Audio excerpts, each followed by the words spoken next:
Panorama group, जो सोचता है वो करता है। आपके अपने सपनों का आशियाना। भूमिहार ब्राह्मण पर बवाल, स्वर्ण आयोग के 5 में 4 सदस्य खिलाफ।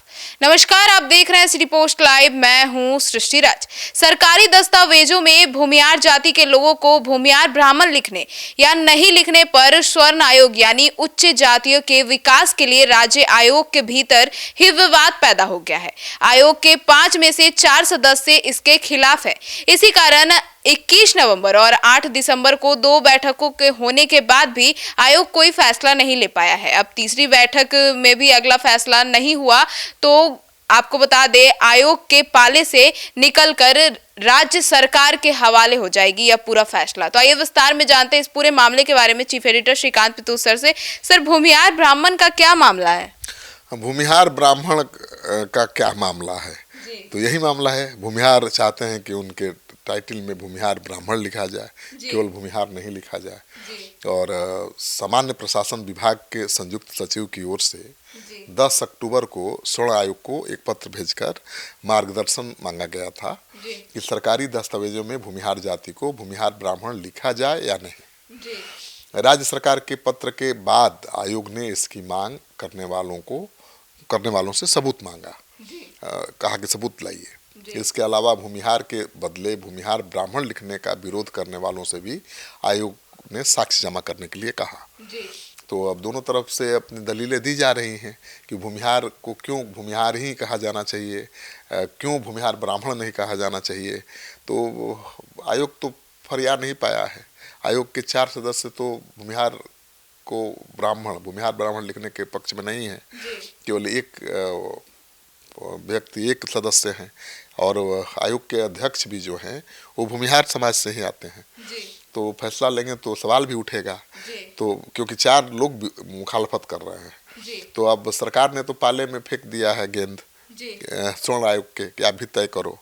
और स्वर्ण आयोग तय ही नहीं कर पा रहा है। तो इसके पीछे बहुत दिलचस्प कहानी है और दलील भी है। सर, तो आयोग के अंदर की कहानी क्या है और दलीलें क्या है आपस की? देखिए, भूमिहार ब्राह्मण के पक्ष में दलील देने वालों का कहना है कि कोई भी जाति खुद को किस नाम से पुकारना चाहती है, ये उसका विशेषाधिकार है। सरकारी दस्तावेजों में हमेशा भूमिहार ब्राह्मण ही लिखा गया है। कुछ साल पहले आद्री की ओर से किए गए एक सामाजिक सर्वेक्षण में भूमिहारों को भूमिहार ब्राह्मण लिख दिया गया और यह रिपोर्ट सरकार ने नहीं मानी थी। लेकिन भूमिहार ब्राह्मण के विपक्ष में जो दलील देने वाले लोग हैं, उनका कहना है कि यह सामाजिक दृष्टि से काफ़ी संवेदनशील मसला है।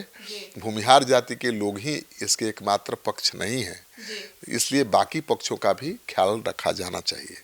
भूमिहार ब्राह्मण नहीं लिखने के पक्ष में भी जो सबूत जमा किए गए हैं, उन पर भी विचार होना चाहिए। तो भूमिहार ब्राह्मण पर बवाल मचा हुआ है और कोई फैसले नहीं हो पा रहा है। सर, तो भूमिहार कहे या भूमिहार ब्राह्मण, क्या फर्क पड़ता है? तो वही बताएंगे। और ये विवाद क्या है सर? अवधेश मिश्र और अंजनी कुमार बेनीपुरी ने राज्य सरकार के पास आवेदन दिया है। सरकारी दस्तावेजों में गलत तरीके से उनकी जाति को भूमिहार ब्राह्मण की जगह भूमिहार लिखा जा रहा है उनके आवेदन के अनुसार। ऐसा जाति जनगणना की रिपोर्ट में गलत अंकित होने के कारण किया जा रहा है। इसी आवेदन के आधार पर सामान्य प्रशासन विभाग ने स्वर्ण आयोग से मार्गदर्शन मांगा है कि भूमिहार जाति के लोगों को भूमिहार लिखा जाए या भूमिहार ब्राह्मण। तो किसी ने उठा दिया, पत्थर पानी में फेंक दिया है, तो अब तो बवाल मचेगा। सर, तो मतलब अब आयोग में ये राय नहीं बन पा रही है कि क्या करना है, तो अब क्या होगा सर इसके आगे? अब आयोग में तो फूट पड़ गई है ना भाई। 4 सदस्य भूमिहार ब्राह्मण मानने को तैयार नहीं है और एक सदस्य अगर तैयार भी है तो वो हल्का पड़ेगा। स्वर्ण आयोग की तीसरी बैठक में भी भूमिहार और भूमिहार ब्राह्मण में किसी एक के लिखे जाने पर सहमति नहीं बनेगी। तो अब आयोग के चेयरमैन इस पर वीटो लगाकर आयोग के एजेंडे से इसे बाहर कर सकते हैं। आयोग के चेयरमैन तो भूमिहार समाज से ही आते हैं। तो माना जा रहा है कि भाई भूमिहार को भूमिहार ब्राह्मण का दर्जा दे देंगे, टाइटल दे देंगे। लेकिन अभी तो 4 लोग जब मुखालफत कर रहे हैं, विरोध कर रहे हैं कि नहीं भाई, भूमिहार को भूमिहार लिखिए, ब्राह्मण को ब्राह्मण लिखिए। भूमिहार और ब्राह्मण दोनों एक साथ नहीं लिखा जाएगा। तो अब भूमिहार ब्राह्मण पर सियासत गर्म है और आगे चलकर और सियासत के गरमाने की संभावना है। अभी तो शुरुआत हुई है। हम देखिए ना कैसे ब्राह्मण भूमिहार जो एकता है कहीं न कहीं उसको कहीं चोट पहुंच सकती है अगर सावधानी से इस मसले को डील नहीं किया गया तो। क्योंकि भूमिहार और ब्राह्मण मानकर चलते हैं कि एक ही पिता के दो संतान हैं, एक कृषि करता है और एक पूजा पाठ कराता है। हाँ, तो दोनों में यही फर्क है। लेकिन कुछ लोग ये भी तर्क देते हैं कि भाई भूमिहार पहले राजपूत थे और परशुराम जी जब संहार कर रहे थे राजपूतों का, क्षत्रियों का, तो ये वही राजपूत थे जो अपनी पत्नियों को आगे करके गड्ढे में पीछे छुप गए थे।